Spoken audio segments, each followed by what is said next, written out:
materi tentang kaidah pencacahan, kombinasi, dan juga permutasi. Jadi di sini kaidah pencacahan itu yang aku akan jelaskan ada kaidah pencacahan penjumlahan, perkalian, dan juga materi kombinasi dan permutasi. Oke, langsung aja kita masuk ke materi yang pertama, yaitu materi kaidah penjumlahan. Di sini kita bisa lihat definisi dari kaidah penjumlahan, yaitu menghitung banyak kemungkinan yang ada dari beberapa kasus yang dapat dipilih atau dikombinasikan. Langsung aja kita ke contoh soalnya. Nih, misalnya kita punya 3 pilihan buku dan 4 pilihan film, maka banyak kemungkinannya adalah karena kita tidak bisa melakukan aktivitas membaca buku dan menonton film secara bersamaan.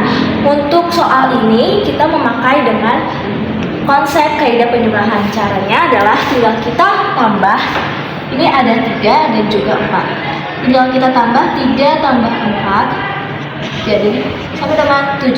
Jadi untuk banyaknya kemungkinan untuk kita melakukan aktivitasnya adalah 7 cara. Oke, lanjut kita ke materi yang kedua, yaitu materi kaidah dengan konsep kaidah perkalian. Di sini kita dapat lihat definisi dari kaidah perkalian, yaitu digunakan jika kita punya kasus yang bisa dipilih, dikombinasikan secara bersamaan atau saling tergantung satu sama lain. Nah, untuk lebih jelasnya kita langsung masuk ke contoh soal, yaitu jika kita punya pilihan 3 pilihan baju dan 2 pilihan celana, maka banyak kemungkinan penampilan kita adalah karena kalau kita pakai baju pasti kita pakai celana dong. Dan mungkin kita pakai salah satu dari antara ini saja ya. Jadi untuk soal seperti ini kita menggunakan kaidah perkalian, di mana tinggal kita kali, yaitu 3 dikali 2 dengan 6. Maka banyaknya kemungkinan dari penampilan kita adalah 6 kemungkinan. Oke, jadi kita akan masuk ke materi baru, yaitu materi kombinasi. Langsung aja kita lihat definisi dari kombinasi.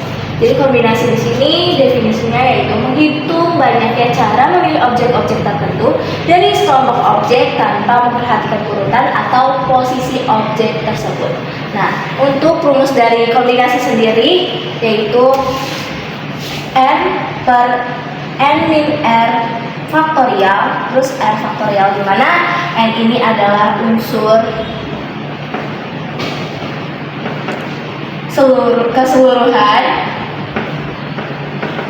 dan R adalah unsur yang akan dipilih.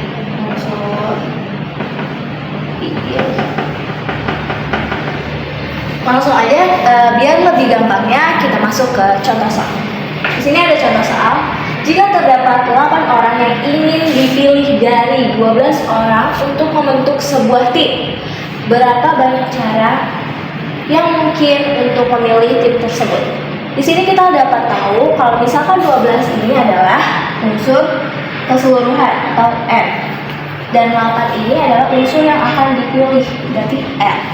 Langsung aja kita masukin ke rumus kombinasi, di mana C itu N-nya itu 12 terus R-nya itu 8. Lalu kita masukin N-nya tadi 12 faktorial per 12 kurang 8 faktorial, 8 faktorial. Jadi kita tulis ini per 4 faktorial 8 faktorial, ini faktorial 12 11 10 9 8 faktorial per 4 faktorial soalnya 4 ini berarti 4 3 2 1. Gimana kita bisa menyederhanakan ini 3 ini 3 ini 5. Tinggal kita cari aja 3 kali 11 kali 5 kali 495. Jadi banyaknya cara untuk memilih tim tersebut adalah 495 cara. Jadi permutasi ini dibagi menjadi 4, yaitu yang pertama ada permutasi dengan sebagian unsur, yaitu dengan rumusnya seperti ini. P sama dengan N faktorial dibagi N min N faktorial. Terus ada permutasi dengan unsur yang sama, di mana rumusnya sama dengan N faktorial dibagi nilai unsur yang sama. Terus ada permutasi siklik dengan rumus N min 1 faktorial, dengan atau yang terakhir permutasi semua unsur dengan rumus N faktorial. Jadi ini adalah contoh soal dari permutasi sebagian unsur. Kita tulis dulu rumusnya tadi. N faktorial N min N. Kita baca dulu. Di sebuah sekolah sedang ada pemilihan ketua OSIS dan wakilnya. Para siswa diminta untuk memilih 2 orang dari 12 kandidat. Maka banyaknya cara yang dapat dilakukan sebanyak. Oke. Jadi di sini kita ada permutasi dari 12. Oke. Karena kita disuruh untuk memilih 2 orang, yaitu ketua dan wakil sekaligus, berarti R-nya ini adalah 2. Sama dengan 12 faktorial per 12 kurang 2 faktorial. Jadi sama dengan 12 faktorial per 10 faktorial. Sama dengan 12, 11, 10 faktorial per 10 faktorial. Coret 12 kali 11 yaitu sama dengan 132 cara.